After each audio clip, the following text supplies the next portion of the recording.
मुख्यमंत्री योगी आदित्यनाथ शुक्रवार को जौनपुर दौरे पर पहुंचे, जहां उन्होंने 258 करोड़ की 116 विकास परियोजनाओं का लोकार्पण और शिलान्यास किया। इस मौके पर पूर्वांचल विश्वविद्यालय से जनसभा को संबोधित करते हुए उन्होंने विपक्ष पर जमकर निशाना साधा। उन्होंने कहा कि विकास आज की जरूरत है। यूपी में अपराध और अपराधियों के लिए कोई जगह नहीं है। आज राज्य दंगा मुक्त है। पिछली सरकार ने भ्रष्टाचार को बढ़ावा देकर उत्तर प्रदेश को खोखला कर दिया था, लेकिन प्रधानमंत्री नरेंद्र मोदी के नेतृत्व में देश के साथ प्रदेश भी निरंतर विकास की ओर तेजी से बढ़ रहा है। जौनपुर जनपद से जुड़े हुए सभी उपस्थित भाइयों बहनों,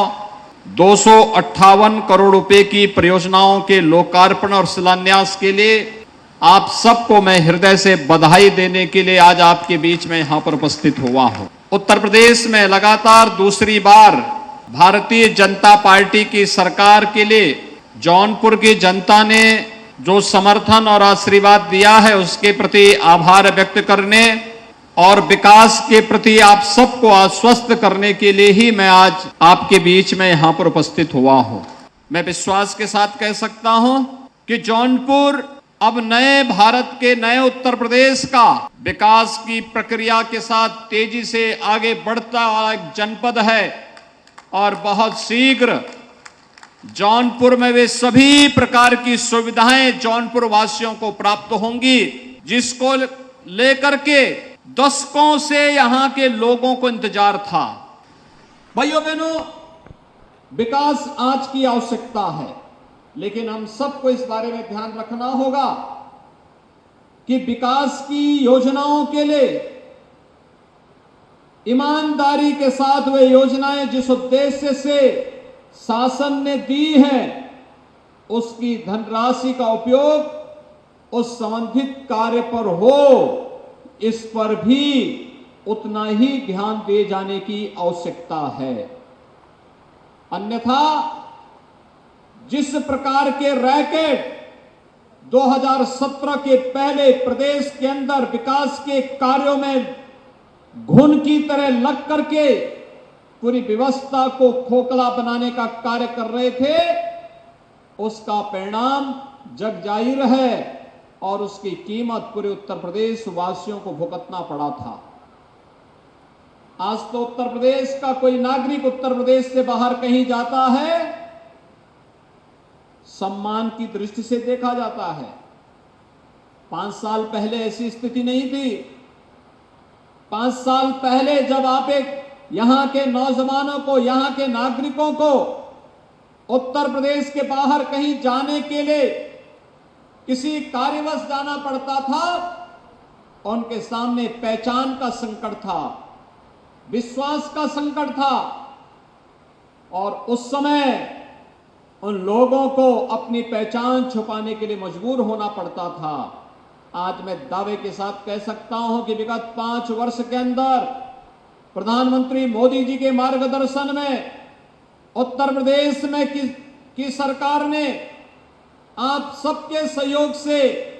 अपराध और अपराधियों पर जीरो टॉलरेंस की जिस नीति के तहत कार्य किया, आज देश के अंदर एक नया विश्वास पैदा हुआ है और उत्तर प्रदेश के मॉडल को लोगों ने हाथों हाथ लेकर के इस बात को स्वीकारा है कि उत्तर प्रदेश में अपराध और अपराधियों के लिए अब कोई जगह नहीं होगी। उत्तर प्रदेश आज दंगा मुक्त प्रदेश है। जौनपुर की प्रतिभा जहां कहीं भी गई है, शिक्षा के क्षेत्र में, तकनीक के क्षेत्र में, कृषि वैज्ञानिक के रूप में या फिर व्यवसाय के क्षेत्र में, जीवन के किसी भी क्षेत्र में जहां कहीं भी जौनपुर को जाने का अवसर प्राप्त हुआ है, जौनपुर की प्रतिभा को जाने का अवसर प्राप्त हुआ है, उसने अपनी एक अलग पहचान और छाप छोड़ी है और मुझे लगता है उसे आज आगे बढ़ाने की आवश्यकता है, उसे आज आगे बढ़ाने की आवश्यकता है और उसी का आह्वान करने के लिए मैं आपके पास आया हूं। सरकार बहुत शीघ्र एक नई योजना प्रारंभ करने जा रही है, मातृभूमि योजना। मैं आपका भी आह्वान करूंगा, पूरे जौनपुर वासियों का भी आह्वान करूंगा, अपने अपने गांव को आत्मनिर्भर गांव बनाने के लिए गांव से जुड़े हुए जो लोग बाहर चले गए हैं, गांव में उनका आना जाना बहुत कम हो पाता है, उनके पास संसाधन है,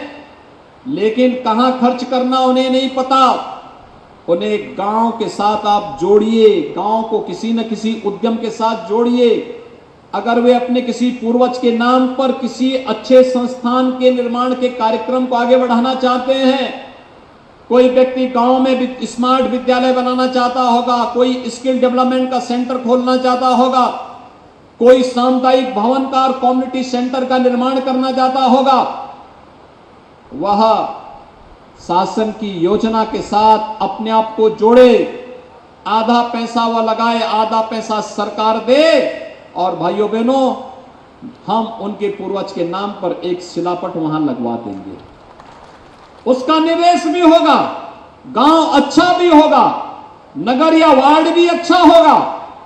लोगों को सुविधा भी मिलेगी, और साथ साथ उनके पूर्वजों के स्मरण के साथ उन्हें जोड़ने का अवसर भी प्राप्त होगा कि मुझे अपनी धरती से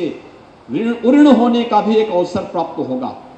आज जौनपुर एक नई दिशा में आगे बढ़ रहा है। इसके साथ ही विकास की अन्य तमाम परियोजनाएं, वो बेसिक और माध्यमिक शिक्षा का हो, उच्च शिक्षा का हो, पशुधन का हो, या फिर नगर विकास और ग्राम्य विकास और पंचायती राज से जुड़े हुए सभी संस्थानों के साथ विकास की इस प्रक्रिया को आगे बढ़ाने के लिए हम सब पूरी तन्मयता के साथ जुड़ करके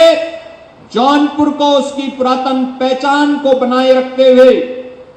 विकास की आधुनिक योजनाओं के साथ जोड़ने का कार्य करेंगे। और अधिक खबरों के लिए आप हमारे YouTube चैनल दैनिक इंडिया दर्पण को अभी सब्सक्राइब करें और नोटिफिकेशन के लिए बेल आइकन को प्रेस करना ना भूलें।